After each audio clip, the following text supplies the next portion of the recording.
Así la gente que no puede participar, que muchas veces nos manda un mensaje, lo puede luego ver con mayor comodidad. Bueno, como saben, hoy es el último encuentro que hacemos de este año. Es el último encuentro de los miércoles, porque saben que el sábado 17 están invitados a participar de la actividad que haremos desde Japón con Mauro Murasawa, que tiene una propuesta muy interesante entre un cruce entre la biodiversidad y las propuestas de Félix Guattari, pasando por 3 ecologías y caósmosis. Pero va a ser una intervención interesante, yo ya vi el trabajo, lo estoy pasando al castellano, él va a hablar en francés, yo haré la correspondiente lectura en castellano, y luego Christine, que es la profesora de Estela, pero nos ayuda con la actividad, se va a ocupar de las preguntas y de las respuestas. Así que los esperamos, sábado 17, ¿a qué hora es? 13. 13 horas Argentina. Creo que Uruguay es la misma banda horaria. Lo que es México u otros países pueden encontrarlo. Está puesto en el Facebook. Bien, ¿de qué vamos a hablar hoy? Yo siempre me pregunto de dónde uno obtiene las ideas, qué es lo que hace que hablemos de un tema o hablemos de otro tema.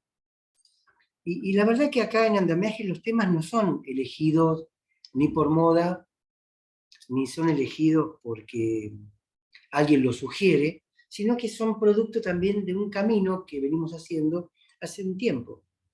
Camino que siempre situamos como grado cero, Freud, noción de inconsciente. Obviamente que uno llega después de ahí con esa línea a Lacan. Estoy siendo por injusto con Klein, con otras lecturas que también hemos hecho, pero llegamos a Lacan. Luego de ahí, Antiedipo. Estoy citando las estaciones como en el GPS del avión, las más importantes. Obviamente que hay otras. Antiedipo, y eso nos permitió llegar actualmente al texto de Eduardo Kohn, Cómo piensan los bosques.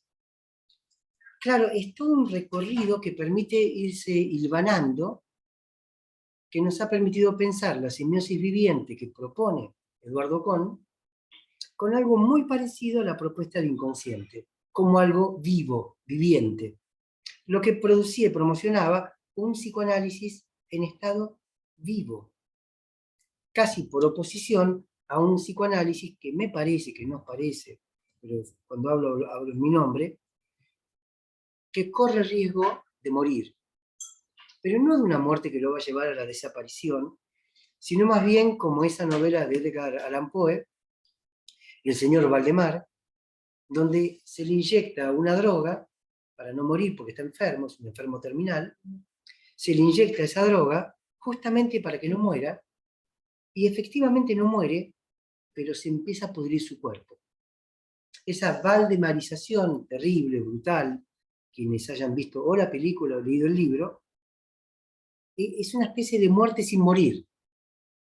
Riesgo que me parece que tiene el psicoanálisis, de perder ese aire fresco que en su momento tuvo, cuando comenzó con Freud, la noción de inconsciente, la herida o la injuria narcisística del humano, producida por el psicoanálisis, luego con Lacan, que intenta revitalizarlo nuevamente. Su retorno a Freud, en mi entender, es un retorno a ese aire fresco, a ese despertar de conciencias, a ese volver a pensarse en el mundo de un modo, si me permiten, no modelizado.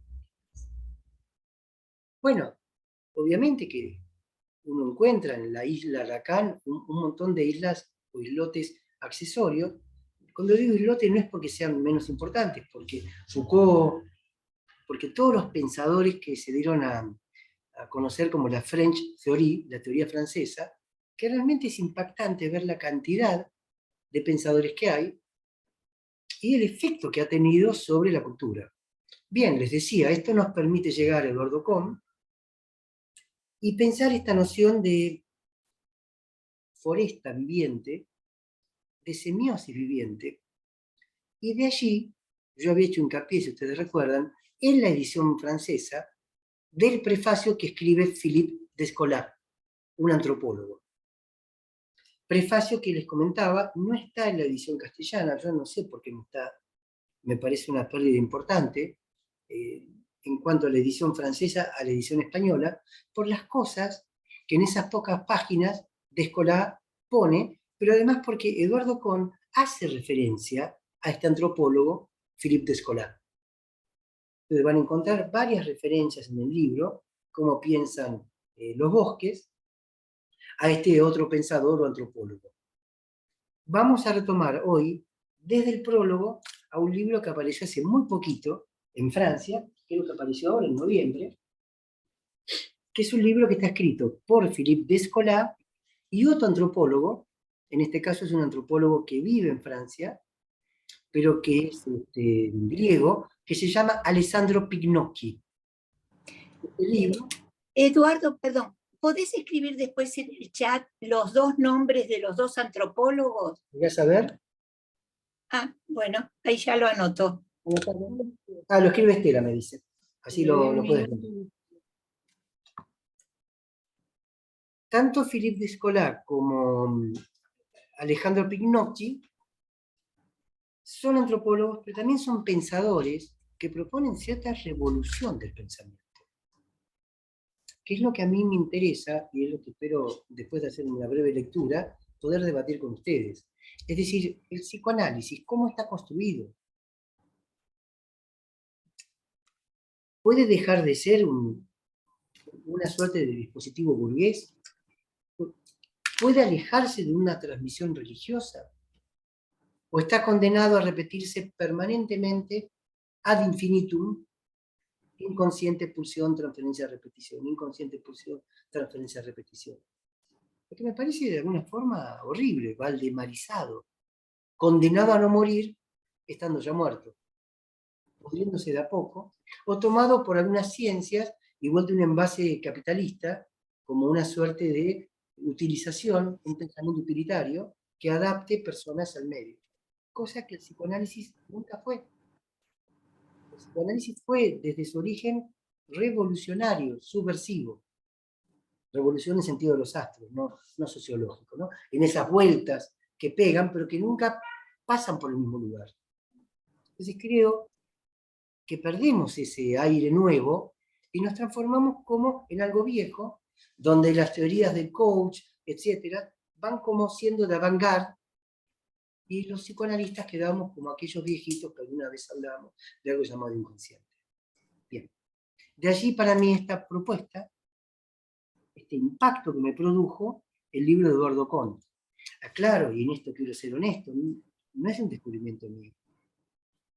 Es un descubrimiento que yo tomo a partir de colegas de la École Lacanienne que viven en Francia, Ninet Zucab, que forman parte de un grupo llamado Place Publique, que tienen un dispositivo de trabajo que en alguna otra oportunidad les podré contar, bastante particular, de producción, pero que es a partir de ellos que me interesé en este texto y lo pude conectar con la investigación que yo venía haciendo o el recorrido que yo venía trazando.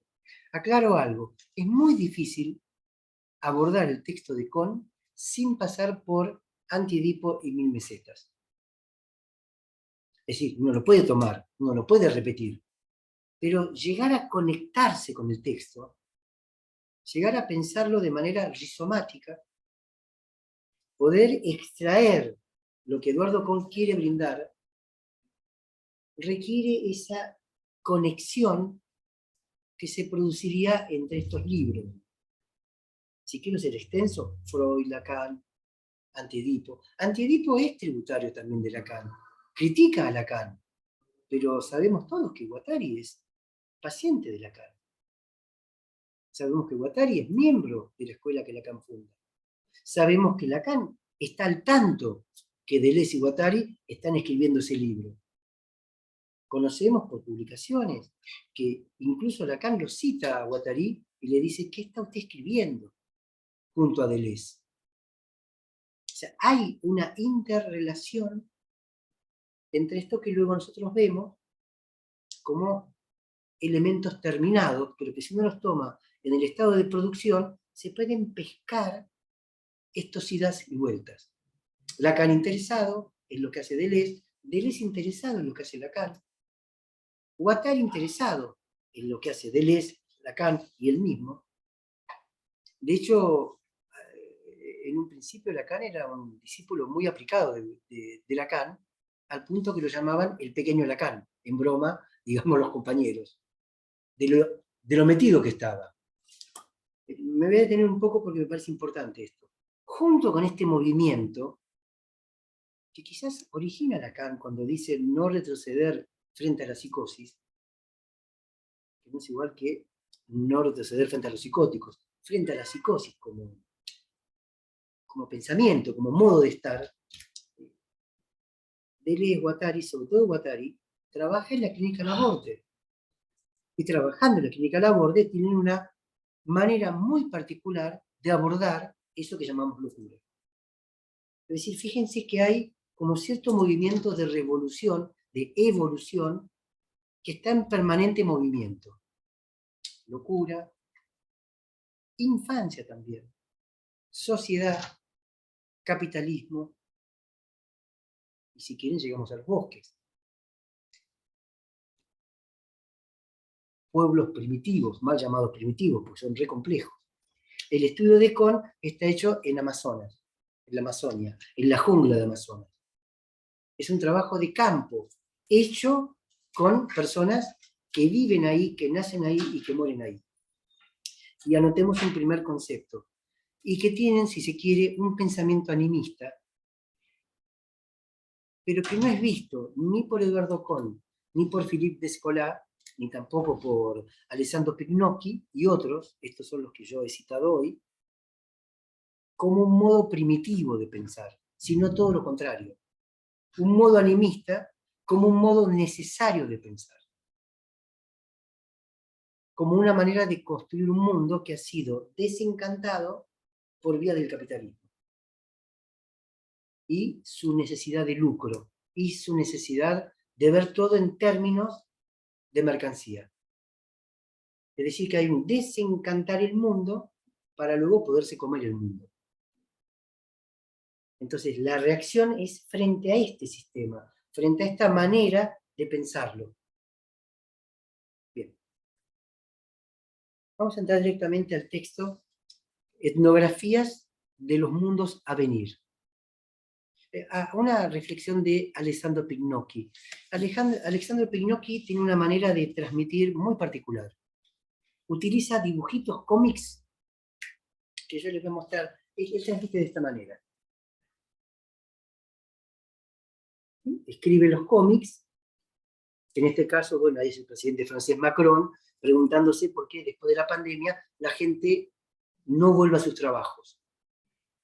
A partir de que el ministro de Agricultura había pedido que ya que no podían salir, si querían salir, vayan al campo y vuelvan a una vida, si se quiere, silvestre. Entonces Macron se pregunta, ¿cómo es que no han vuelto? Y su segundo le dice, bueno, han tomado muy en serio el irse a vivir al bosque, al campo, y ya no quieren volver. La preocupación de Macron, ¿cuál es? Bueno, ¿y quién va a pagar los impuestos? ¿Cómo haremos si no pagan los impuestos? Bueno, este tipo de denuncias, que lo hace, como les decía, con este modo de cómics.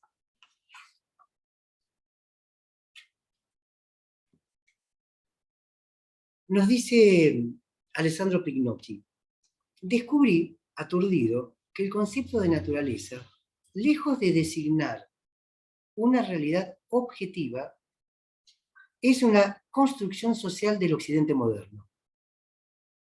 La mayor parte de otras poblaciones del mundo pasan por alto esta distinción entre naturaleza y cultura y organizan de manera completamente diferente las relaciones entre los humanos y los demás seres vivos. Entonces, digamos, cuestión a pensar, esta distinción que tenemos tan incorporada, lo que es la naturaleza, de lo que no es la naturaleza, debe ser puesta en cuestión, debe ser puesta en un planteo, en un replanteo. Pero no solo porque es una construcción de Occidente moderno, sino porque los trabajos de un montón de antropólogos dan cuenta que muchísimas poblaciones no hacen esta distinción. Y eso tiene consecuencias, que vamos a ver ahora. Digo, Para quienes les gusta el psicoanálisis de Lacan, acá el tema del fantasma, sujeto, losange A, el matema conocido por todos del fantasma, sujeto-objeto, aunque sea el objeto A, empieza a tambalear. Empieza a tambalear. Lo dejamos para cuando conversemos.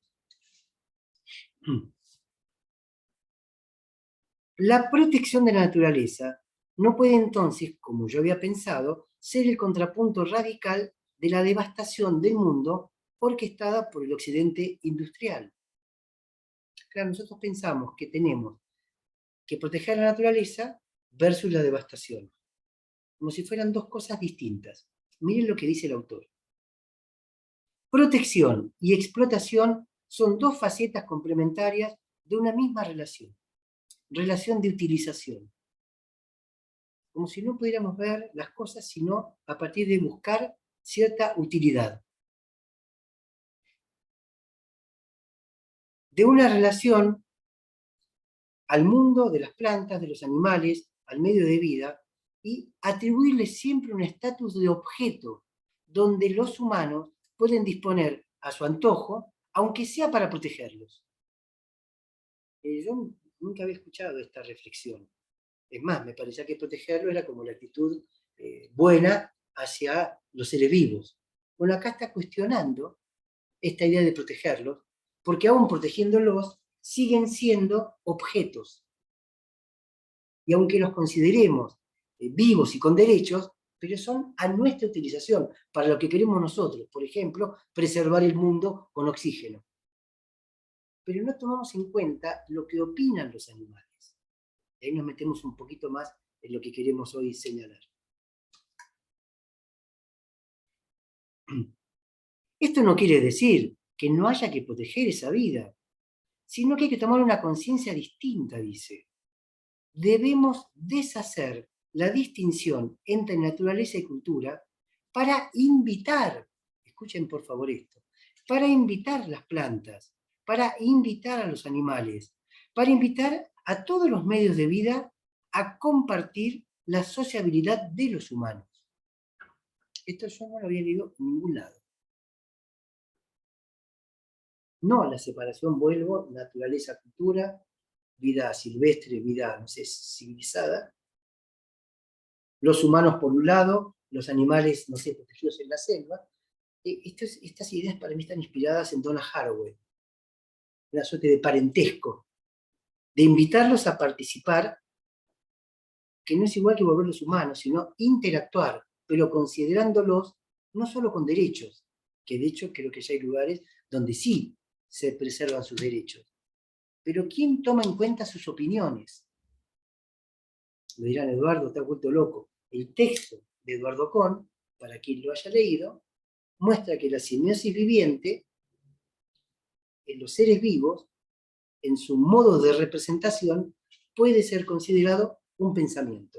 No simbólico, pero pensamiento al fin.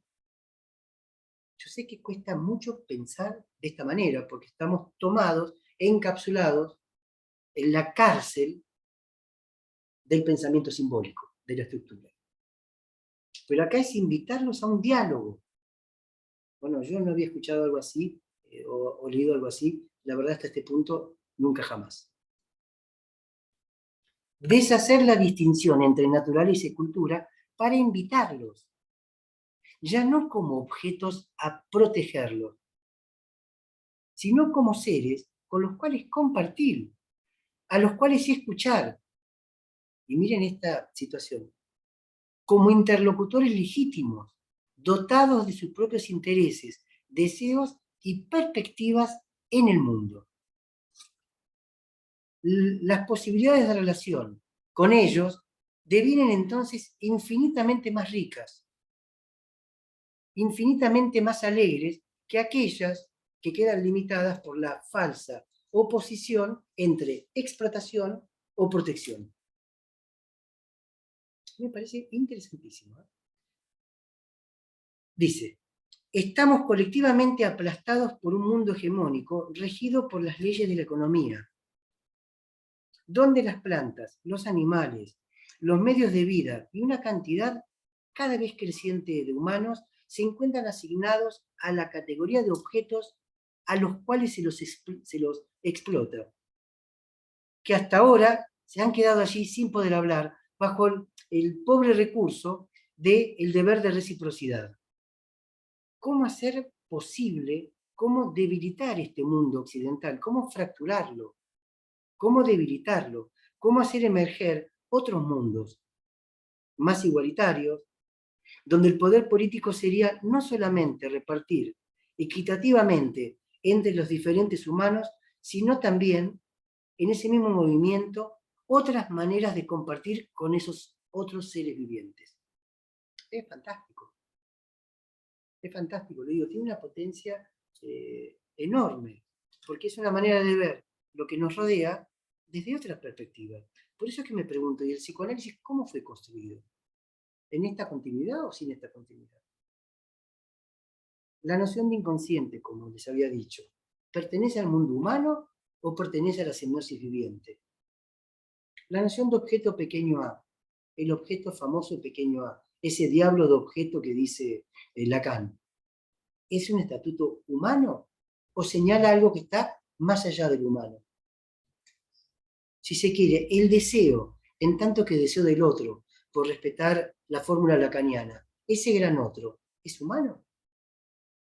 Esa alteridad radical impersonal, primera definición que uno puede tener del gran otro, en los términos de Lacan, ¿pueden ser pensados dentro de una dimensión humana?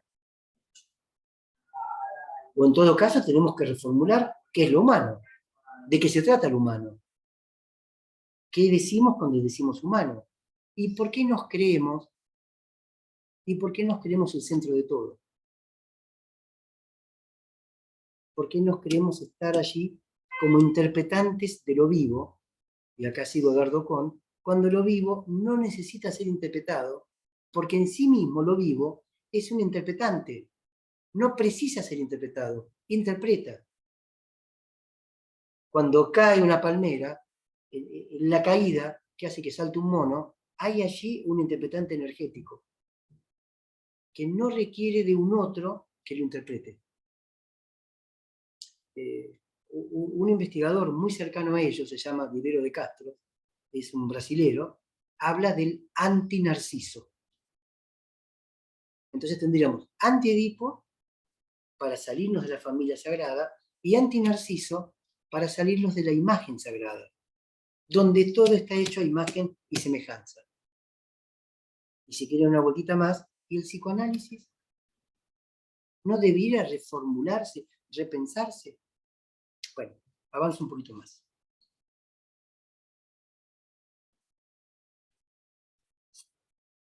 Escuchamos muchísimo hablar de plantas, de animales, de champiñones, porque hoy se habla mucho de los champiñones también en el mundo.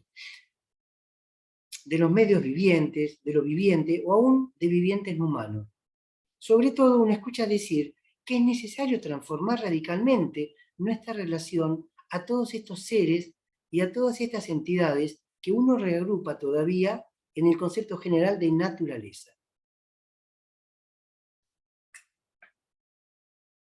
El primer pequeño paso de la antropología de la naturaleza hacia la política sería entonces afirmar que el naturalismo debe hoy día ser sobrepasado, que es necesario salir colectivamente de la distinción entre naturaleza y cultura para llegar a una relación al mundo donde las actividades de los humanos y aquellos otros seres vivientes serían más íntimamente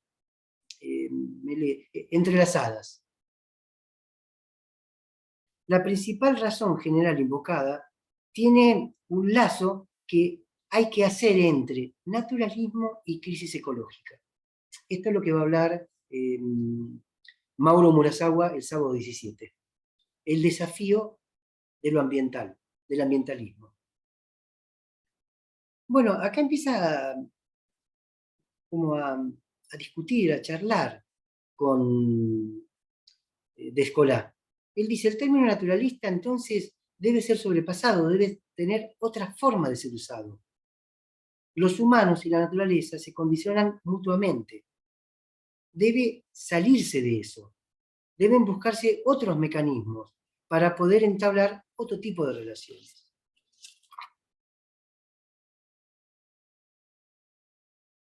A partir de un momento, siglo XVIII en Europa, se comienza a teorizar la separación de derecho entre humanos y no humanos. Fíjense, siglo XVII. Entonces se volvió inevitable que estos últimos se transformen en un conglomerado mudo que llamamos naturaleza. Acá enteramos un dato interesante también. La naturaleza es para ser cuidada en la concepción anterior, pero es muda, no habla, no entra en relación, no se la escucha. Me dirán, bueno, por ahí quienes sí, efectivamente, pero mayoritariamente no se la escucha. Es mirada desde los intereses de lo humano. Es mirada desde los intereses de un mundo separado de la naturaleza.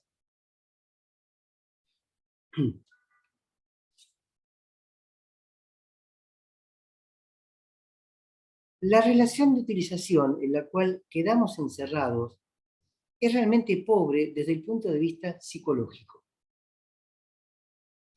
¿Por qué? Porque se resume a un cálculo costo-beneficio, donde el otro es evaluado siempre a través de un solo prisma, que es el de los intereses inmediatos. ¿Me sirve o no me sirve? Las interacciones sociales son, al contrario, muchísimas más ricas sobre el plano cognitivo. Y acá vamos a entrar como al meollo de lo que quiero charlar hoy. Ya que movilizan las facultades empáticas y nuestra aptitud para atribuir deseos y creencias a los otros. Es, por supuesto, bien posible en Occidente desarrollar puntualmente relaciones afectivas con un animal doméstico. Esto no está negado.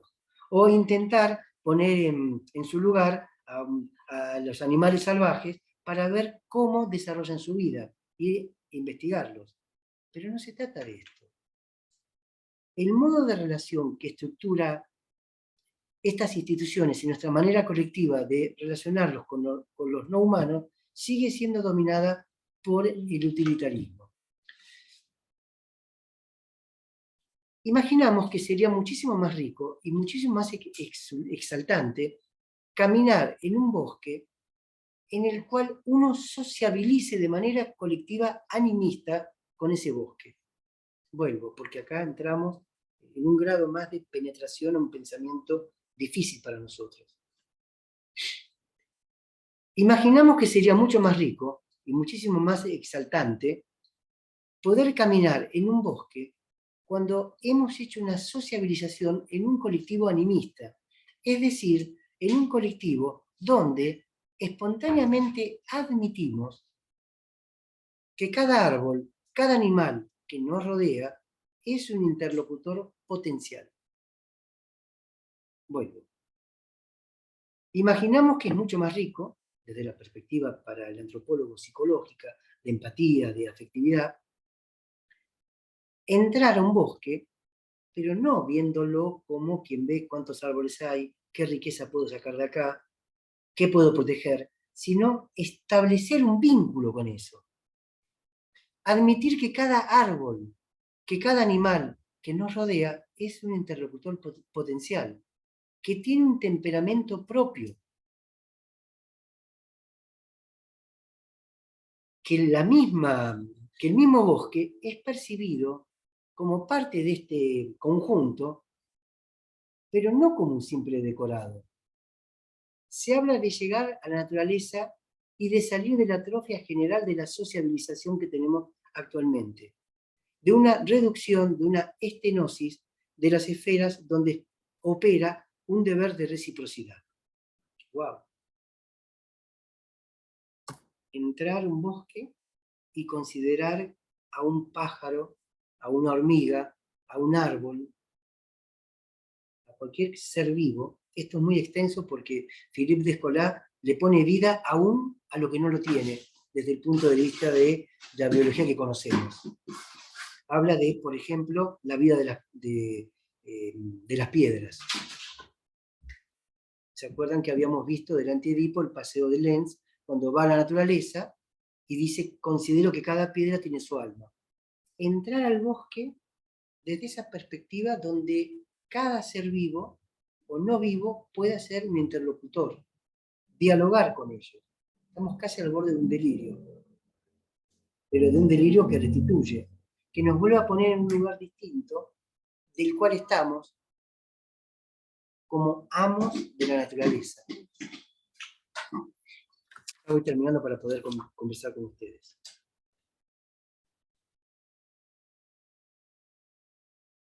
Es por esto que me parece que la antropología, dice, nos devolvería una manera diferente de poder pensar estas relaciones con los demás seres, de ligarnos entre nosotros y también con aquellos llamados no humanos.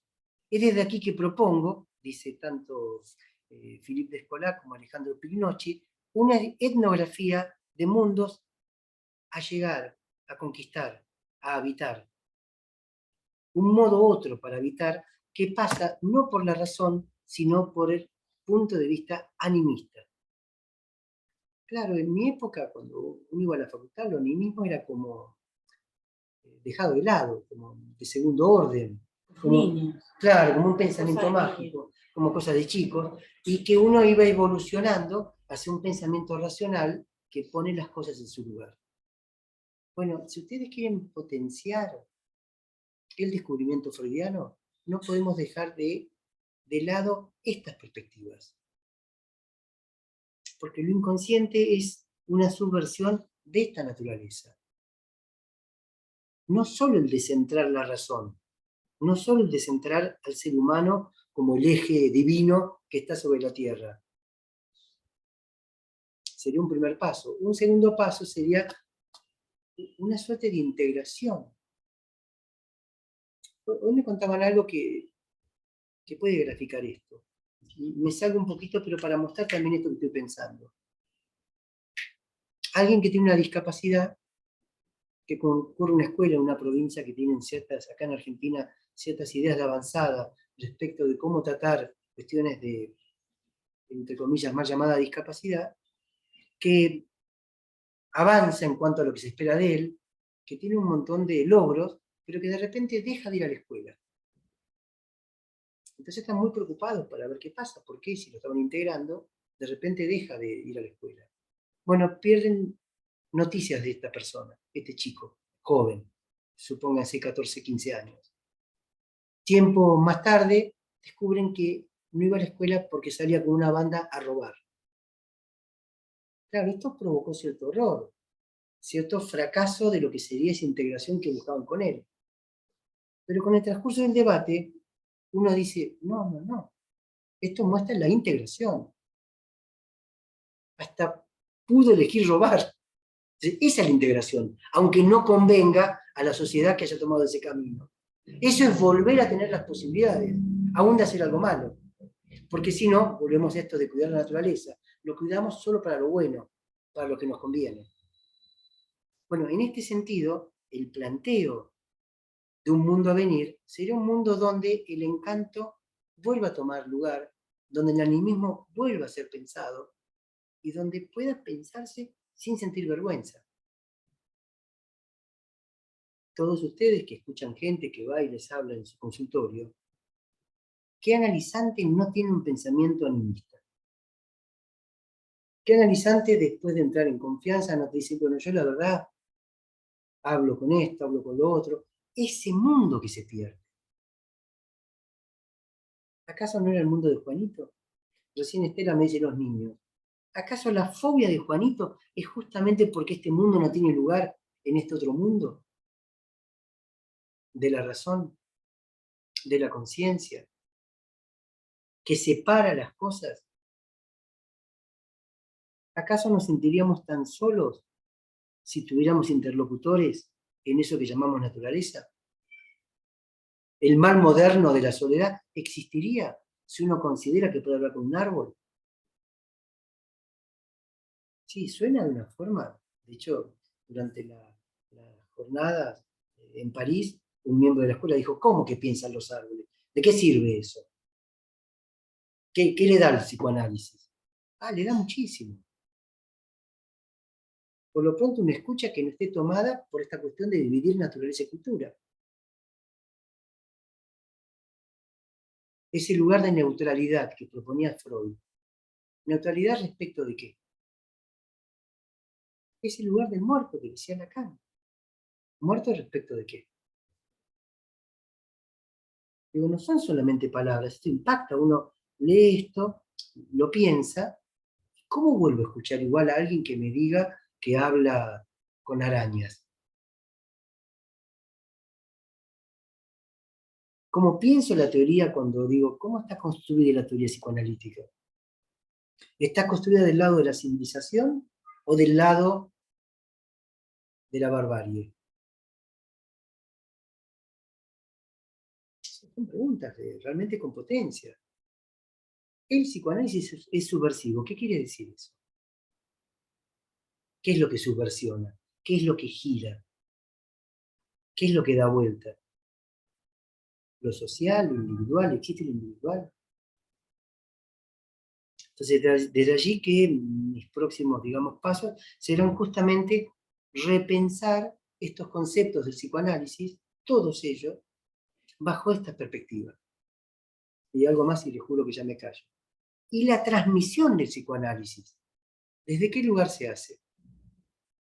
Desde el lugar de transmito civilizadamente, desde la razón, cuando lo que se interpreta es en intensidad, no en intelectualidad.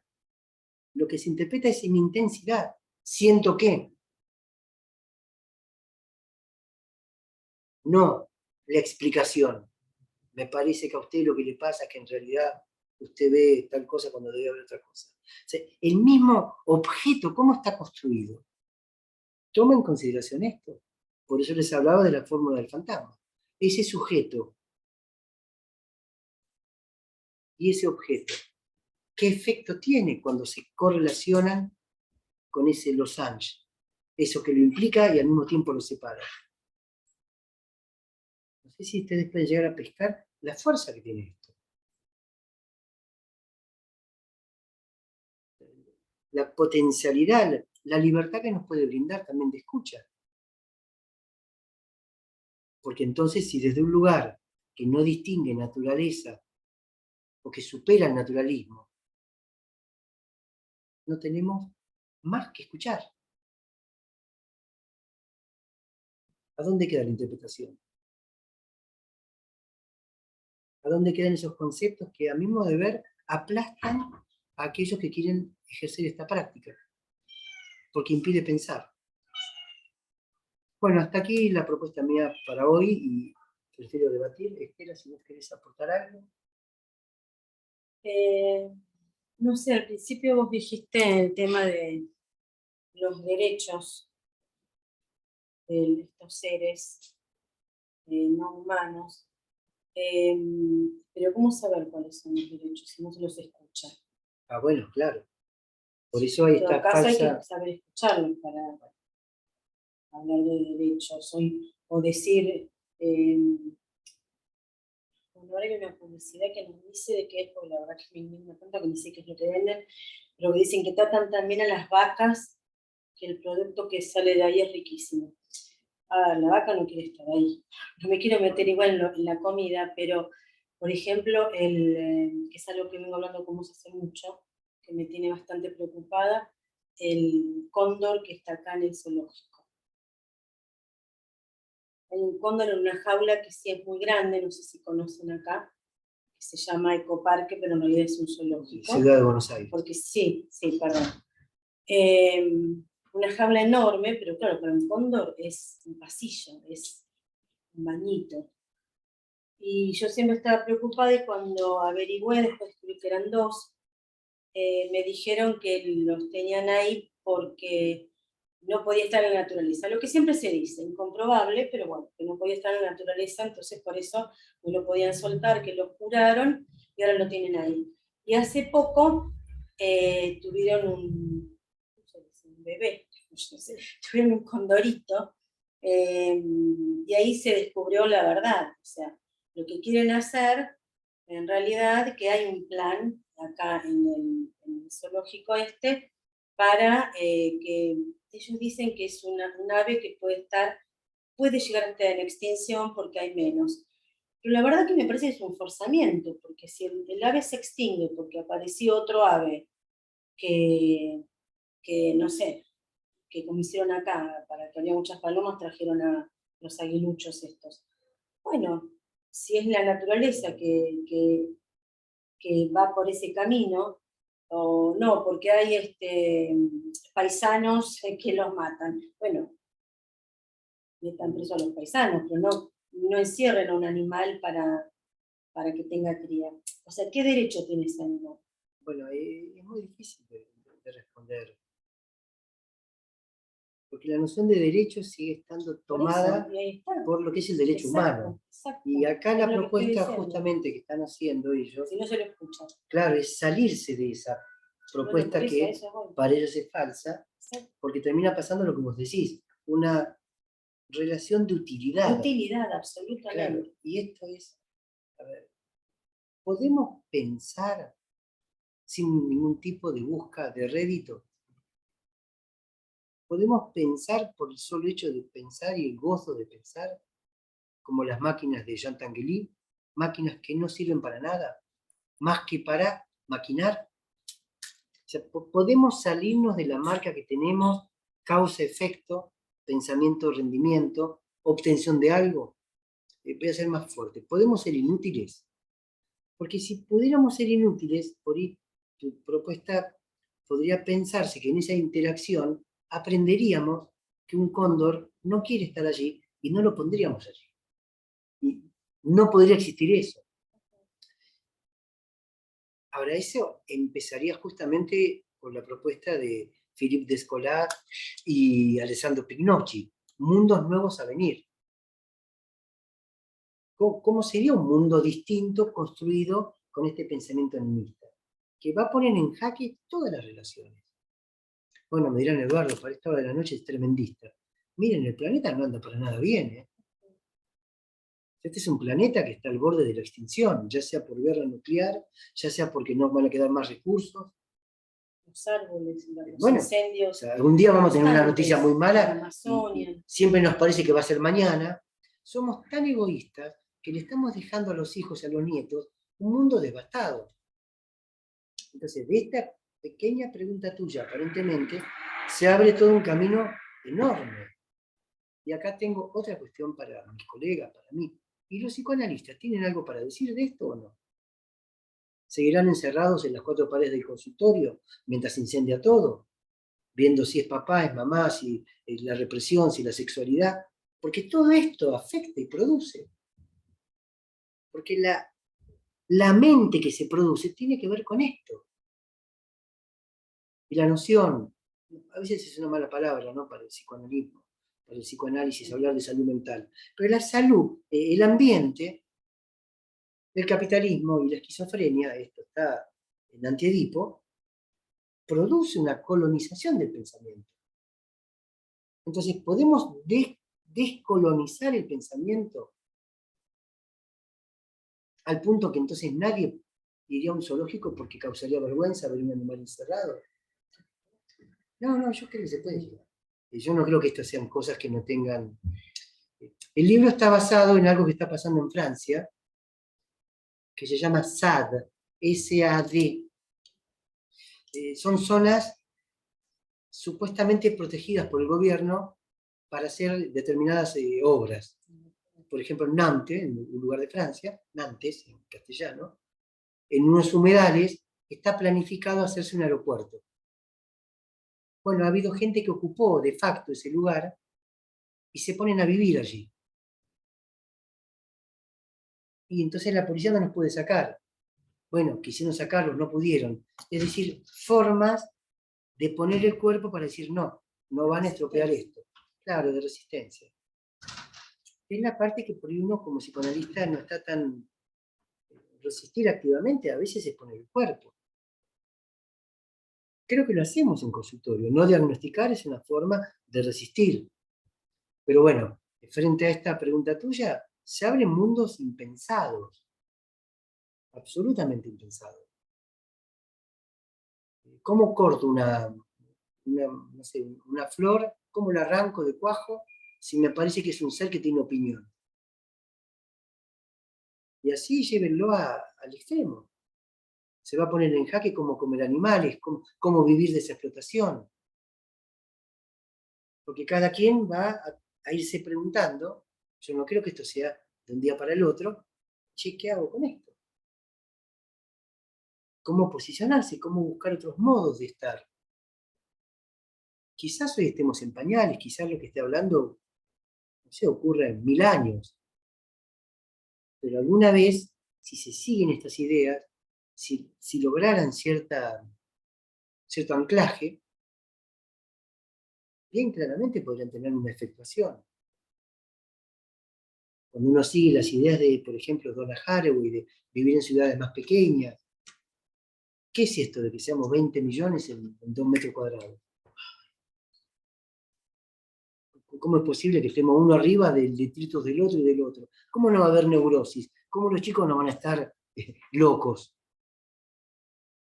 Entonces, hay algo que está evolucionando por un lado que no está bueno. El supuesto mundo civilizado, que me gusta, que tomo un avión, me encanta, pero pasan cosas que cuando uno lo ve, el mundial, hablábamos con Estela, sí, nos encanta el fútbol posiblemente, pero en un lugar donde los derechos de las mujeres no existen. Y sin embargo, sigue. No, entre otras cosas. Derechos humanos. Claro, porque lo que dice Philippe Descola es que esto no ocurre solamente con las plantas y los animales, también ocurre con los animales humanos, con los seres humanos de segunda categoría, que también son vistos como con menos derechos. O sea, nosotros mismos, por latinoamericanos, tenemos esta cuestión de ser vistos con menos derechos. Hay un trabajo que hizo François Gendreau sobre la historia de los pasaportes, cuando comenzaron, a partir de las libretas que ciertos países pedían una libreta obrera y empezaron a identificar para poder ir de un lugar al otro, y comienzan los passport, abre puertas, para poder pasar de una ciudad a la otra o de un país al otro, y cuenta la historia de alguien que se presenta sin pasaporte y no lo dejan entrar cuando comienza esto. Y él dice, ¿cómo puede ser que mi presencia no sirva para que me dejen entrar a un lado? ¿Por qué el pasaporte sí y mi presencia no? Bueno, hay pasaportes de primera, pasaportes de segunda, nacionalidad de primera, de segunda. Esto que nos parece se hace sobre los animales, también se hace sobre nosotros. Miren, también pasa en el psicoanálisis. Hay psicoanalistas de primera, de segunda, los más cercanos a Lacan están en primer lugar. O sea, el psicoanálisis también está jerarquizado, no debiera, no es la propuesta, no tendría que ser así. Cada quien debiera generar la transferencia que puede producir. Pero vayan a algunas instituciones. Está jerarquizado. Lacan decía los zapatitos, no me acuerdo cómo jerarquizaba. Entonces, el psicoanálisis lucha contra esta idea de la jerarquización. Paciente, médico. ¿Ve la disparidad? Freud que dice, no, pongamos de ese lado el saber. Bueno, ¿qué estamos diciendo hoy? Pongamos el saber del lado de los árboles, del lado de los animales. Anti-Narciso. Quitémonos del lugar de interpretantes, que es lo que me preguntaba Estela, de los derechos de los animales. Porque no dejamos de reeditar el pastor y la oveja. Nosotros, los pastores, los vamos a cuidar a ustedes, los animales, que no saben qué corno hacen en el mundo. Entonces, ¿cómo salirse de esta cuestión? Y el psicoanálisis está allí también. El psicoanálisis se plantea estas cosas desde el origen, me parece. Bueno, uno podrá cuestionar que quizás Freud quiso dominar esto, domesticar esto. Es probable. Pero yo creo que el descubrimiento de Freud lo excede a Freud. Tanto como lo que produce Lacan lo excede a Lacan. No es cuestión de personas, es cuestión de ideas. Y ya voy a Alicia a tu pregunta. Y las ideas son una semiosis viviente que excede a los portadores de esa idea. No pensamos, eso piensa en nosotros. Esta gente simplemente tuvo la buena libertad de poder expresar estas ideas locas, poco convenientes. Te quedás del lado casi del ridículo. Cuando Darwin pensaba que, qué sé yo, que había una evolución, le preguntaban si él venía del mono por parte de padre o por parte de madre. Si siempre que se abre un paradigma nuevo, que me parece que es lo que está ocurriendo con esto, produce, como decía Kuhn, rechazo, alejamiento, detractores. Ahora sí, vamos a las preguntas. Deshacer la distinción naturaleza-cultura es enorme como pensamiento. No sé si uno lo va a poder hacer, pero si lo pudiéramos hacer, wow, ¿qué mundo tendríamos para vivir? Alicia.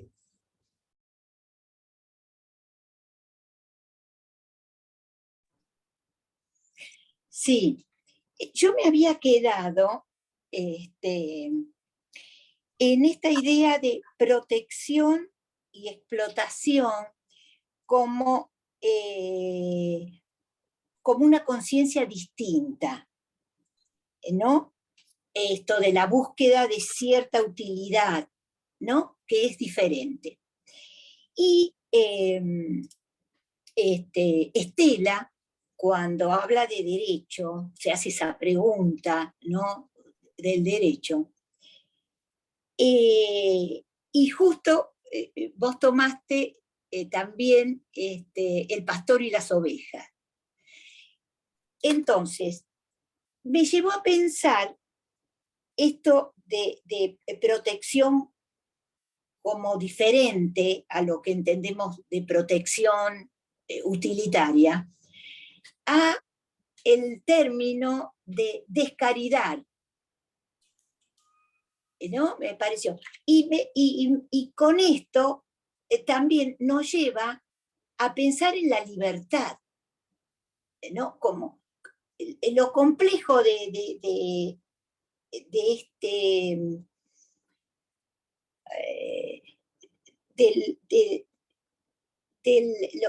no el significado, sino esta mirada de protección y explotación, ¿no? Como una mirada diferente. A ver si ¿Cómo puedo. no va a ser bueno, cómo no va a ser bueno que el pastor siga a las ovejas, ¿no? Resalta lo de descaridad, donde dice la diferencia entre el santo y el pastor, ¿no? En esto de cómo no cuidar, cómo, En términos, Alicia, cómo dejar, ¿no? Y me parece que está en juego, no está dicho, no, pero gira en torno a la libertad. claro, yo te propongo por ir retomar esto. Ellos piensan que hay una falsa como opción entre explotar la naturaleza o cuidar la naturaleza. Sí, Están como criticando sí, esto. No, son las dos caras de un mismo tema. Ambas sí. son utilitarias. Este lo Mm, exploto para un rédito, esta la cuido para un rédito. ujú, Conclusión de este pensamiento, son objetos. Los pongo acá, sí. los como, los pongo acá, los cuido. Ujú, Salirse de esta idea. Y ahora tomo lo que vos decís, porque esto muestra la potencia de esto. Vos tomás el de charité, difícil de traducir, el francés, por cómo está armado el francés, descaridad, sacarle caridad, lo que fue llamaba el Fulosa Nandis, quitarse esas ganas de curar, de cuidar, sí, descuidar, pero sacarle caridad en el sentido de que el santo, entonces, correrlo, y hay un. ujú, Porque justo vos das en el clavo exacto. Quitando esto que queda, establecer relaciones, ujú, ujú, compartir, escuchar. ujú, Bueno, pero ¿cómo se escucha? Hay un capítulo del libro de Con donde le quieren explicar a un perro que no tiene que morder a una nena. ajá, ajá, Yo les ajá, recomiendo hasta donde puedan leer el libro. Entonces, ¿cómo explicarle a un pensamiento icónico de índices desde lo simbólico, ujú, sin, digamos, no el método que, no sé, le pego, no, cómo hacerle entender que no se muerde, porque el perro había mordido? ujú. Bueno, lo hacen hasta dándole ayahuasca al perro. Podemos criticar esto, pero son, digamos, tenerse de criticar pueblos que tienen años y años de estar allí, que les funciona de esa manera. O sea, comparten con el perro la ayahuasca, para que esté más dócil y poder entender y hacer ese diálogo. Ahora, fíjate. Sí, claro, Lo perdóname. toman como un otro. Claro, para eso hay que tener hay que tener, no digo porque hay que tener, pero cuando vos decías, cuando, en la partecita esta del colectivo animista, cada árbol con cada animal, establecer un contacto, ¿no? Un diálogo. Hay un pasaje en la hermenéutica del sujeto que Foucault toma, una meditación, y dice que es muy lindo este pasaje, pero dice que van caminando un sacerdote y un maestro zen. En la naturaleza, van camino a la naturaleza. El sacerdote dice, qué maravilla lo que es la naturaleza, esta creación de Dios. Y el maestro zen dice, yo tomo esto, no es así, tal cual, pero dice, yo tengo un vínculo, ¿qué siento yo frente a este árbol? ¿Qué siento yo frente a esta naturaleza? ¿Qué diálogo tengo?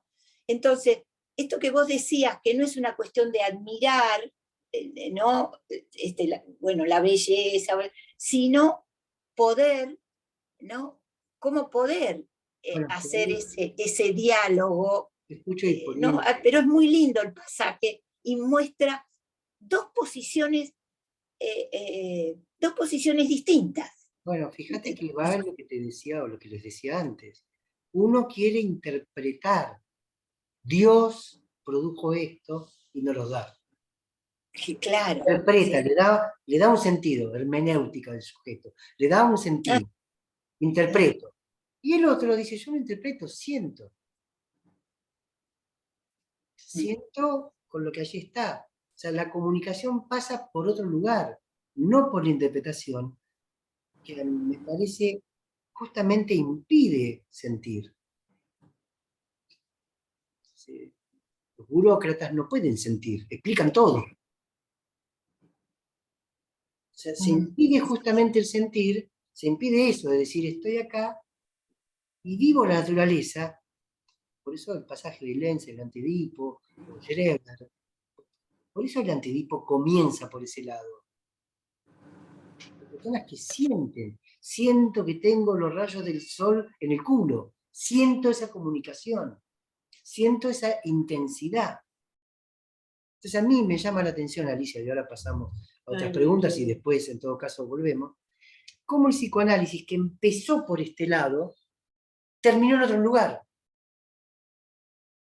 Cómo aquello que empezaba por la vía de siento que, terminó siendo lo que a usted le pasa es esto.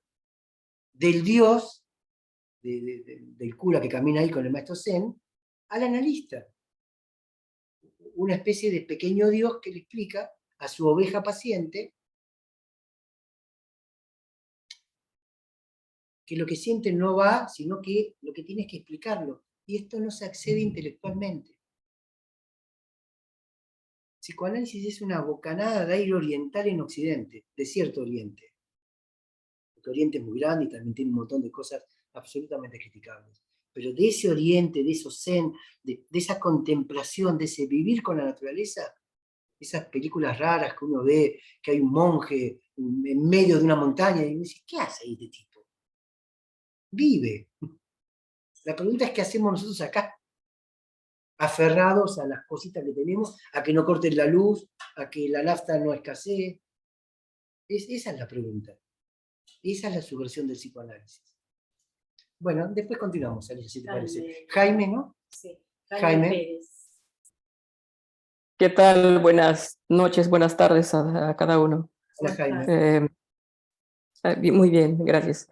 Eh, Tengo como que dos puntos que quisiera eh, poder compartir y una cita de Lacan que hace mucho leí y lo dejé allí en un costadito porque a mí me hizo mucho ruido y me gustaría pues compartirla después de compartir los dos puntos. Primero lo que Eduardo comentaba acerca del psicoanálisis, burguesía y jerarquías, eh, pues eso pues me hizo recordar mi paso por la universidad cuando me tocó escuchar que el psicoanálisis o para alguien analizarse se les debe suponer o sería como que algo necesario que pudiera tener cierto o cierta inteligencia.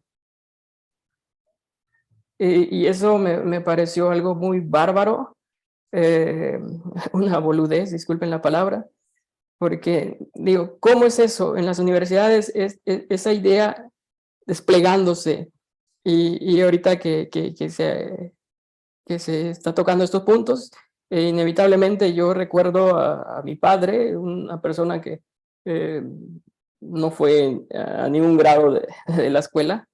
Eh, Sin embargo, un día, hace como unos 3 meses, se despertó temprano y se acercó a mí y me dijo, oye, como que tuve un sueño, sentí que alguien tocó mi pie. ¿Qué querrá decir eso? Fueron sus palabras. Entonces ¿qué querrá decir eso? Lo que pasó él a hacer es alistar sus maletas e irse. Antes de irse dijo, es que mi abuelo, su papá, estaba enfermo. Creo que mi papá quiere hablar conmigo. Se fue. Y bueno, tiempo después, su papá, pues falleció. Me parece una lectura muy interesante y de ahí deduzco, no creo que se necesita cierto grado académico para poder analizarse. Claro, Eh, hay que hacerse de eso. Sí, fue algo muy hermoso y ahora pues me alegra mucho compartirlo y que ese tipo de comentarios en ciertos contextos pues que se puedan abrir a debate y a ver si se sostiene, ¿no? Y el otro punto era esto que hablaban acerca de los animales y es a propósito de una conversación que tuve hace un par de días con un amigo, ya que él tiene, bueno, donde vive hay unos gatos y uno de ellos se fracturó una de las 4 patitas y entonces había que llevarlo al veterinario. El veterinario más accesible, pues si bien cobran algo mínimo, hay una condición. La condición es que si el gato no está castrado, van a castrarlo. Y eso, no sé, al menos para mí, me hace mucho ruido, porque como que, ¿acaso no habría que preguntarle al gato si está de acuerdo con eso? Se me dirá, bueno, ¿estás loco? Un gato va a poder responder, pero hay que abrirse a la posibilidad de que pueda responder. ¿O qué? Jaime, ¿Autoriza a alguien? la subversión está allí justamente. Ahí lo estás ubicando muy bien. ¿Alguien le va a preguntar al gato eso? Que esa es la subversión. Entablar un lazo, entremezclarse con ese otro ser, no pensar que es menos.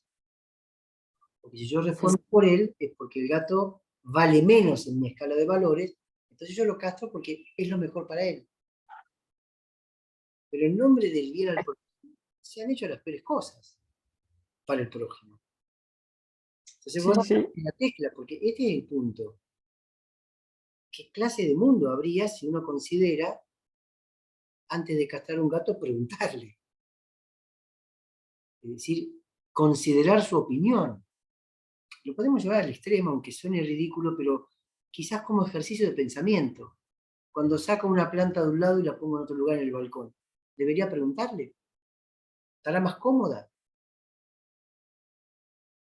Yo digo, para abrirlo, ¿hasta dónde esto llevaría? No tengo idea, pero eso me puso a recordar, ¿no? De que en cierto país, colonia latinoamericana, ocurrió algo que mujeres estaban siendo, bueno, atendidas en algún, me imagino, contexto hospitalario, cuando despertaron y con el tiempo se percataron de que les habían practicado histerectomía. ¿Y eso qué es eso, no? Y eso es lo que cuando pienso en la situación del gato es, bueno, se dan una lista de argumentos por qué hay que ser así. Ok, capto la idea, pero no. Mientras, Decir no hace que sea algo retrógrada, no lo creo. mientras Solo que, vos puedas mantener esa ansia, esa apertura, ese cuestionar. Me parece que hay posibilidades de que el psicoanálisis pueda transitar. Tampoco tengo muy en claro qué es el psicoanálisis. Esto es dónde empieza y dónde termina, bajo ese nombre psicoanálisis, ¿no? Que muchos quieren parcelar, va de acá hasta acá. O tomarlo con el nudo de tres, o con el RCI, o el campo freudiano, que son formas también de acá hasta acá, de poner una propiedad privada. Y hasta donde el psicoanálisis como tal es rizomático y no tiene principio ni fin. Es algo que no podemos decir qué es, pero que requiere esta pregunta. ¿El gato querrá? ¿Le puedo preguntar? Porque si no le pregunto al gato, tampoco le pregunto a una mujer si quiere ser histerectomizada o no. Va de suyo que lo decido yo. Y así un montón de otras cuestiones que se pueden decidir sobre el otro. Y no son sin consecuencias. Puedo decidir, por ejemplo, no escuchar a un chico porque es chico, si no sabe lo que dice. No escucho al gato, tampoco escucho a mi hijo. Lo llevo a un psicólogo para que más o menos me lo calibre, que lo escuche el psicólogo, y el psicólogo dirá, yo se lo calibro, lo vamos a hacer un buen estudiante. ¿Pero estamos escuchando? sí, y la cita de Lacan que quisiera compartir es la siguiente. Es acerca de esto que mencionó pensamiento mágico. Dice, pensamiento mágico. Así se expresa la imbecilidad científica moderna cada vez que se encuentra ante algo que sobrepasa los pequeños cerebros apergaminados de aquellos a quienes les parece que para penetrar en el dominio de la cultura, la condición necesaria es que nada los involucre en un deseo cualquiera que los humanizase. Pensamiento mágico. ¿Les parece suficiente este término para explicar cómo gente que al nacer tenía todas las posibilidades de establecer las mismas relaciones que nosotros, hayan interpretado el día, la noche, la tierra y el cielo como entidades que se conjugan y copulan en una familia llena de asesinatos, incestos, eclipses extraordinarios, desapariciones, metamorfosis, mutilaciones de tal o cual de los términos? ¿Creen que esa gente toma las cosas al pie de la letra? Es colocarlos verdaderamente en el nivel mental del evolucionista de nuestros días, que cree explicarlo todo. Esa cita quería compartir.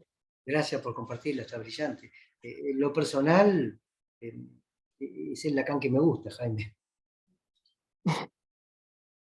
Es el Lacan bueno, que tenía esa fuerza subversiva de poner el dedo en la llaga, de seguir esa tradición freudiana y de muchos otros, ¿no? De hacer la pregunta inconveniente, la pregunta tonta. Porque siempre la pregunta inteligente es aquella que me hacen y puedo responder. La pregunta tonta es la que me ponen aprietos. Pensamiento mágico, justamente. Pensamiento animista. ¿A dónde conduciría? ¿Por qué perder eso? ¿Acaso una sesión analítica no está más del pensamiento mágico y animista que racional? Exacto. ¿Acaso lo Muchas gracias. productivo no pasa justamente por eso? Los cambios no pasan más por esa cuestión casi milagrosa. Guido Goffé decía, un psicoanálisis no hace nada, a veces hace milagros. La gente cambia. ¿Milagro? ¿Qué es un milagro? Lacan hablaba de creer en el inconsciente. Entonces digo, esto que estamos viendo, que sé que es del campo de la antropología, sin embargo explica muchas veces de costado lo que estamos tratando diariamente. Porque yo tengo la idea, me parece, puede estar equivocado, que el psicoanálisis no puede explicarse desde el psicoanálisis. No se puede explicar psicoanálisis desde el psicoanálisis. Porque no es un lugar del cual partir, es un lugar al cual llegar. Entonces se necesita entrarle de costado siempre. Y me parece que eso fue lo que hacía Freud, buscar en literatura, buscar por otro lado, ni que hablar Lacan. Explicarlo desde otro lugar. Porque no lo puedo explicar desde el mismo lugar donde está. Porque si no hago teoría psicoanalítica, no psicoanálisis. Okay. Ideas, a esta hora de la noche. Claro, muchas gracias. No, vos, por favor, tu cita ha sido muy interesante. Juan Carlos García, te escuchamos. ¿Qué tal? Buenas noches. Bueno, muy bellas las ideas que nos han compartido en relación a este texto y que claramente se pueden girar alrededor de este cuestionamiento de lo que sería el psicoanálisis, lo que lo construye, y esa pregunta de si puede alejarse de esa suerte de dispositivo burgués es muy buena. Creo que eso es difícil en tanto que siga anudado a la concepción del humano que le dio origen. O sea, sabemos que son muchas las influencias que atravesaban a Freud en su momento, y quizá nuestra concepción del humano no ha cambiado mucho después de lo que él logró convocar. Entonces, pensar el psicoanálisis más allá del humano es como replicar la subversión dentro de lo que ya fue subversivo. Quizás sea una buena forma de andar y de seguir construyendo el camino abierto por Freud y continuado por Lacan. Expandir, pues, el concepto de la semiosis, algo que involucra a otros interlocutores que no son humanos, definitivamente cuestiona y transforma no solo nuestra idea del psicoanálisis, sino de la cultura y de la humanidad. Y bueno, tengo una pregunta en relación a esto que se hablaba de los derechos y demás. ¿Podemos pensar en el bien de los otros seres, en sus derechos, en su interlocución e integración a nuestras prácticas? ¿Podemos pensar todo eso fuera del vicio mismo que estamos delatando? Es decir, fuera de ese juego objetal siempre sujeto a nuestros intereses. Creo que a esto te refieres con descolonizar el pensamiento. Argumentos nunca nos van a faltar para convencernos de que estamos actuando a favor de cierto orden, ¿no? Es lo que quería compartir. Juan Carlos, te mandás un señalamiento muy fuerte. Yo no sé hasta dónde podemos salir del zoológico. Creo que algunos logramos cambiar de jaula. Pero cambiar de jaula no es salir del zoológico. Este es un planteo, esta pregunta que vos hacés, Juan Carlos, sí, Juan Carlos, se la hacía Freud. Él decía, si yo pudiese venir de otro planeta, podría quizás entender mucho mejor esto que yo estoy estudiando, el ser humano, dado que yo también estoy tomado en ese objeto de estudio que soy yo mismo. ¿Cómo salirme del vicio? ¿Cómo poder pensar lo que no puede pensarse si los instrumentos que tengo no me permiten ir más allá? Y bueno, creo que es la enorme dificultad. Pero bueno, yo no voy a dejar de intentarlo. Foucault decía que los límites no pueden atravesarse, pero se los puede correr. Bueno, por ahí en ese más allá de lo humano, que está la clave, subtítulo del libro de Kohn, ¿cómo piensan los bosques para una antropología más allá del humano? Con toda la dificultad del beyond en inglés, o par-delà, o hors-delà en francés, que es un más allá que mantiene el humano. No es un más allá donde el humano termina y empieza la naturaleza, que es la falsa dicotomía. Es lo humano transformado en esa naturaleza, junto con esa naturaleza. No tratamos de que no haya más humano, sino que humano quiera significar otra cosa que la que significa hoy. Entonces creo que la posibilidad pasa por allí. Y algo más, Juan Carlos, pero claro, son tantas cosas.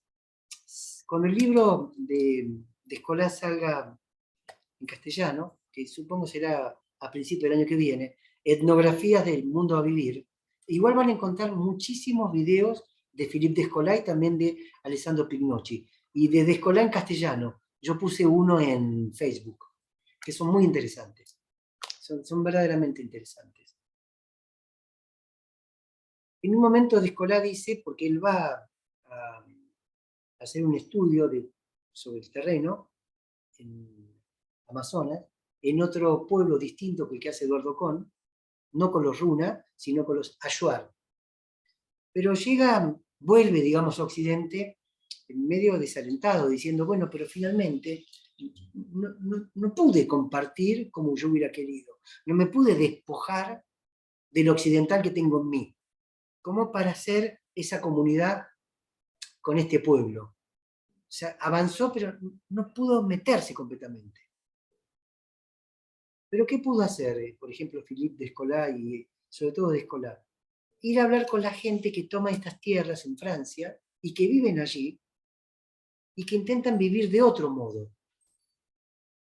Entonces, tratar de juntarse con aquellos que, siendo más parecidos a él por las marcas de origen, sin embargo, pretenden vivir de otro modo. De allí que entonces propongan este estudio del SAD de Notre Dame, lo van a encontrar en páginas de internet, zonas de refugio, son zonas, yo no me acuerdo ahora en francés, si lo tengo acá se los digo ya, no me acuerdo si lo anoté acá, si no lo pondré después. Claro, acá está. Son zonas de desarrollo diferido para el Estado, ZAD. Y para la gente que va y ocupa este lugar, para que el Estado no pueda tomarlo y producir, por ejemplo, un aeropuerto, ellos lo llaman zona a defender, zone a défendre, con idea de buscar y realizar una zona de autonomía definitiva. O sea, es una lucha enorme. Bueno, esto era para contestarle a Juan Carlos, o sea, no es tan fácil salirse del material con el cual estamos hechos. Porque hay angustia, porque hay temor, porque hay vergüenza, porque hay fatiga, porque también uno dice, bueno, hasta acá llego. Porque hay incomprensión también, porque es como alejarse tanto que uno termina sintiéndose solo. Y no siempre uno tiene espaldas para tolerar el efecto del propio acto. Entonces va para atrás. Se dice esto, por ejemplo, del libro de Kohn, no de Kohn, de Kuhn, La estructura de las revoluciones científicas, que le hace un agregado en el 60 y pico que revierte un poco hacia atrás todo lo que había avanzado. Porque llegás a un punto en que, ¿qué haces? Lacan dinamita su escuela. Lacan llega a un punto en que dice, esto no salió como quería.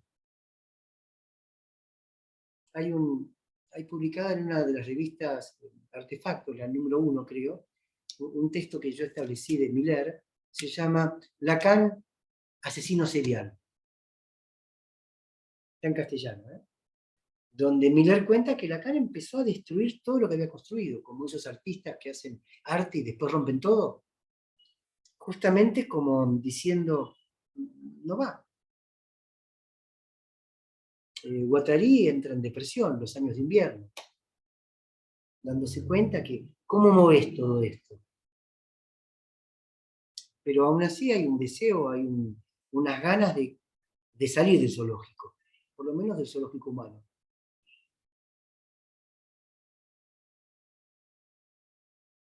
Hay una película. Muy bien. Seguiremos aquí concurriendo en ese deseo. Muchas gracias. No, por favor. Hay una película que yo no pude ver, que citan, no sé si la voy a encontrar ahora. Si me dan un segundito, la puedo encontrar porque he leído muchas cosas. La película es de un tal Maurice Gévaudy, después ponéselo. Se llama Rabolieu. Hay dos versiones de la película, por lo que pude investigar. Maurice Gévaudy. Ahora a Estela le va a poner bien. ¿Qué es eso? ¿Cómo? Ahí está. Es un cazador furitivo, de estos que están en el bosque cazando, y que entra en una especie de pensamiento mágico, animista. Y bueno, es algo que le dice Philippe Descola. Bueno, pero acá en la literatura encontramos esto, que es tan animista como lo que estamos pensando. Una relación con la naturaleza de un cazador furitivo que empieza a hablar con los bosques. Que es como que empieza a integrarse. Por eso les decía de entrada, desencantar el mundo es necesario para el sistema capitalista. Porque antes del desencantamiento, los bosques eran encantados. Los cuentos de Andersen. El bosque era un lugar, no sé si decir sagrado, pero un lugar al cual se entraba con cierto, no sé, permítame la palabra respeto, pero no es respeto sagrado, ¿eh? Acá pasan cosas. Cierto temor a lo que pueda llegar a ocurrir. Se me ocurrió decir en las Asís que el objeto pequeño A era la foresta. Veremos qué consecuencias me trae luego, pero la foresta en este sentido, el objeto pequeño A, no es un objeto del mundo humano.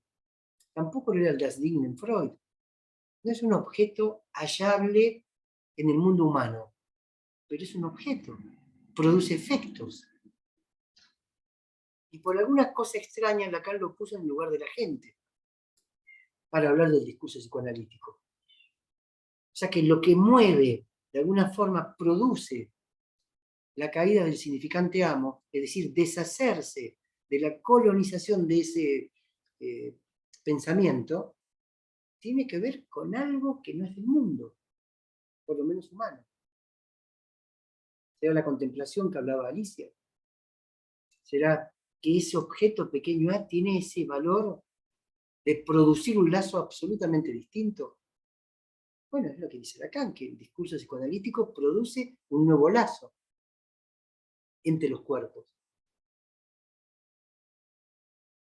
Quedará investigar, pensar, producir qué tipo de lazo es. Por esto que estamos haciendo acá es un nuevo tipo de lazo, que nos permite 10:30 de la noche estar hablando cosas que son ridículas. ¿Cómo vamos a hablar con un árbol? Pero aún siendo ridículas, producen efectos. Porque uno se queda pensando. ¿Cómo vamos a hablar con una mosca? Pero me da cosa aplastar una mosca ahora. Prefiero que se vaya antes que matarla. Y antes lo hubiera matado sin pensar. Pavadas, como las que decía Juanito de su fobia, que tenía la pavada. Pero la pavada de Juanito lo hizo teorizar a Freud. Era una pavada, tenía miedo a los caballos. Es una pavada, la fobia, una cosa tonta. Claro, el psicoanálisis siempre se ocupó de las pavadas. No sé por qué pretenden hacerlo aparecer como una ciencia importante. No es importante, es la ciencia de la pavada. Escuchamos tonterías. Los pacientes dicen pavadas, pero que afectan sus vidas. Entonces son pavadas que no producen efectos de pavada, porque inhiben, no dejan vivir, avergüenzan. Pero son pavadas. ¿A quién se le va a ocurrir que no hay diferencia entre la cultura y la naturaleza? Bueno, a Philippe Descola. Yo no les presenté quién es Philippe Descola. Tenemos que terminar, me parece. Profesor emérito del Colegio de Francia, nada menos. Fíjense, muchacho. Profesor emérito del Colegio de Francia. Medalla de oro. Medalla de oro. Autor de un libro que yo conseguí, está por internet en PDF, en francés es Las lanzas del crepúsculo. Es un libro hermoso, que es su estudio con los Ajuar. Más allá de la naturaleza y la cultura, 2005. La composición de los mundos, la forma de lo visible. Miren el muchacho Philippe Descola. Y Alessandro Pignocchi es un antiguo investigador en ciencias cognitivas y filosofía. Se dedicó a hacer, como les decía, cómics, bande dessinée en francés, cómics, en un blog que está en internet que se llama Puntish. Después Estela se lo va a escribir.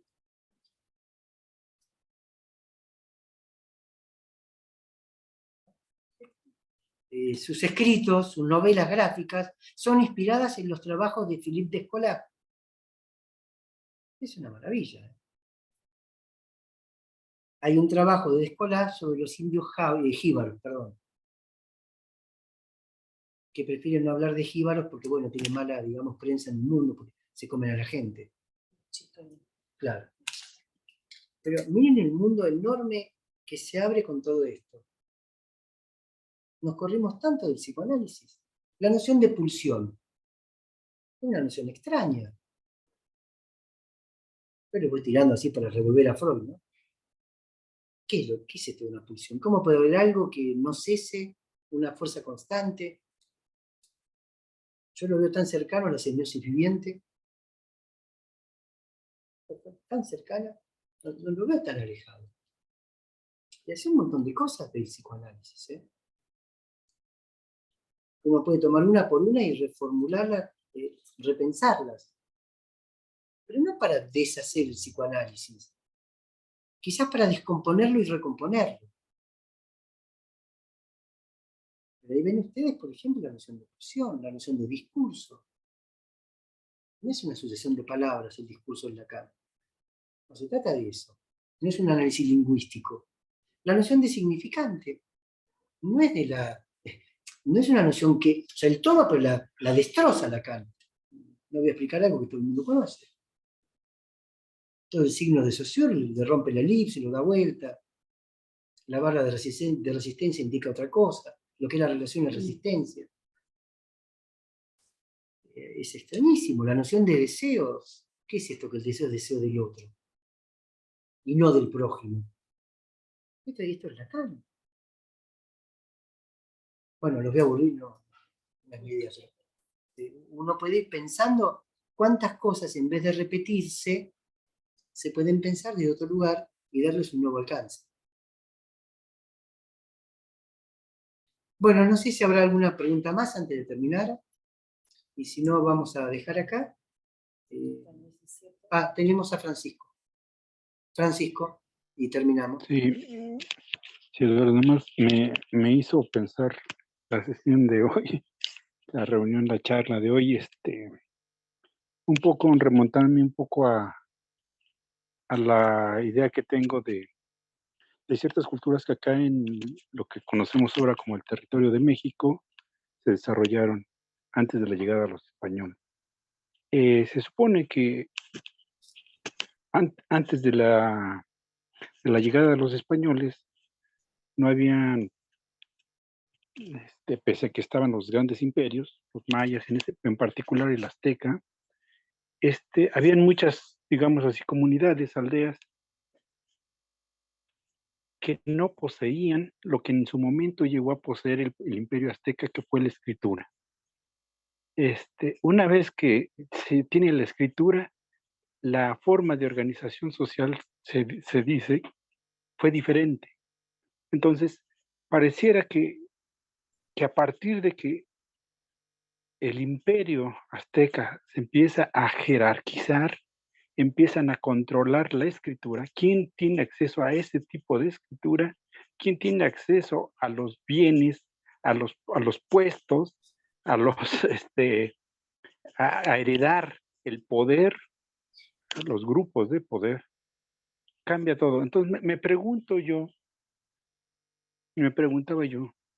que esta magia con la que esos pueblos, y quizás muchos pueblos que todavía viven aquí en México, que viven en el Amazonas y en otras partes,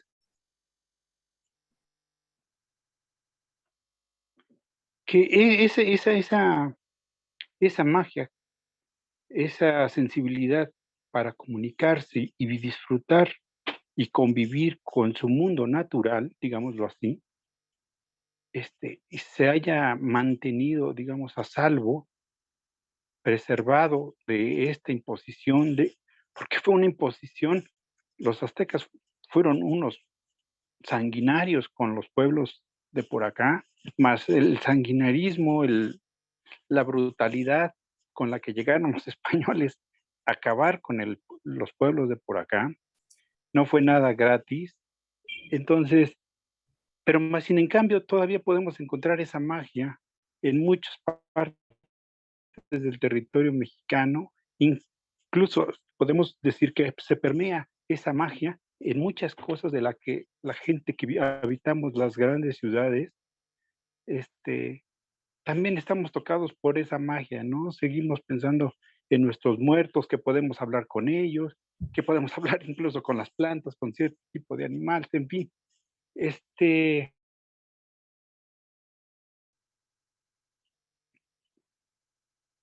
Más bien yo me cuestionaba si precisamente el psicoanálisis no es esa parte como que vivieron estos pueblos que fueron intentando desaparecer, que fueron intentados ser borrados del mapa, como decimos vulgarmente, coloquialmente, y que si el psicoanálisis no es eso, una especie como de esfuerzo por hacer prevalecer todavía esa magia que hay en muchas cosas. Si uno escucha ciertas cosas de las culturas de los pueblos, que todavía tienen cierta tradición prehispánica, digámoslo así, uno se sorprende de ver cómo hablan de su contacto con la naturaleza, con este mundo, pareciera otro mundo, otro planeta, otra cosa. Sí. Por ahí para próximos encuentros que tendremos y espero que volverte a ver, pero sí, por supuesto, firmo al lado de lo que acabas de decir. Justamente, si hay una voz que viene de quién sabe dónde, viene de esos lugares. Cuando Lacan habla del parler, ¿por qué no dice el ser humano que habla? ¿Por qué dice parler? Aquellos que hablan. ¿Quiénes son los que hablan? ¿Vivos, muertos? ¿De antes, de después? Sí, efectivamente, si algo se produce en esa construcción llamada inconsciente, sea por venir, esté donde esté la palabra, no puede no hacer eco a esto que vos decís. Y le agregaría algo. No es solamente la magia, si me permitís, es la alegría que tiene. Claro. Alegría que se ha perdido. No hay neurótico que se ría, salvo histéricamente, que es otra cosa. No hay alegría neurótica. Hay tristeza neurótica. No hay alegría. No hay alegría en la modernidad. Hay rostro con dibujo de alegría, smile. No hay alegría. Por lo que vos acabas de decir. Y algunas veces, gente que empieza un análisis, lo primero que ves es que recuperan su alegría. Porque pueden empezar a hablar de estas cosas.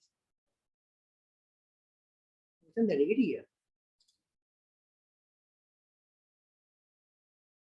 Bueno, queda planteado, seguiremos, supongo, no sé si en febrero o en marzo, les iremos diciendo, según las actividades que tenemos. Este es un espacio que tanto Estela como yo llevamos adelante con bastante esfuerzo, porque llegamos cansados, pero que a pesar del esfuerzo lo queremos hacer por estos intercambios. Porque esencialmente me parece que lo que tenemos que hacer es dialogar, tener interlocución, porque nos vamos nutriendo cada uno con lo que puede ir aportando. Así que de mi lado me callo con esto. Gracias por estar allí ustedes, porque me permiten a mí estar acá y hacer este diálogo. Estela. Un saludo a todos desde México. Ha sido maravilloso este seminario y me alegra de veras en el alma que estemos convocados para el próximo mes de marzo, con el inicio de la primavera y con el inicio de un nuevo vestigio de esperanza analítica. Gracias. Estela, ¿quería decir algo? Un abrazo a todos. Gracias a todos y esperamos verlos el sábado. Sí. 17 con Mauro. Es muy importante porque molesto a alguien que va a estar despierto casi a la 1 de la mañana por la diferencia horaria con Japón, pero que quiere por segunda vez colaborar en el encuentro con Latinoamérica. Eduardo, Así. buenas noches. Buenas noches. ¿Cómo estás? ¿Van a tener cambio de horario? No te escuché. ¿Van a tener cambio de horario en Argentina? Porque ahorita llevamos 3 horas de diferencia. 3 horas Tres. tenemos ahora. Sí, 3 horas. No, nosotros no cambiamos. Argentina no cambia. No. Y Más aquí allá son de 3 que horas. el no sábado, cambia el horario del sábado, ¿cuál va a ser en la una Argentina? nuestra, que serían 10 de la mañana, 10 de la 10 de mañana. la mañana en México. México. Exactamente. Ahí. 10 de la mañana. Son 3 horas Sábado menos. 17. Sí, Exactamente. sí, Que mirá qué curioso que para Mauro es 18 domingo. claro. Ya es lo mismo. Sí. El trámite desde Japón. Es un personaje, es muy interesante. Él ha hecho la traducción También somos muy de bien. Micropolíticas del Deseo de Sully Rolnik en japonés y lleva adelante todo un grupo de investigación sobre problemas de biodiversidad, problemas ambientales, psicoanálisis y sobre todo Guattari. Me parece que Guattari piensa como un japonés. Esto me ha contado él y lo puedo, digamos, hacer público. Así que va en esta línea que estábamos conversando. Bueno, si nos Y disculpan, avisaremos en marzo. Muchas gracias, buenas un noches. gusto verlos el sábado. Eduardo, 17. Estela, Nos abrazamos a Gracias. todos. Gracias a todos. Gracias. Gracias, Felices nos vemos. fiestas. Buen año. Buenas para los de noches. México y para Gracias, Igual, saludos, buen buenas año. noches a todos. Bye. Nos vemos. Hasta el sábado.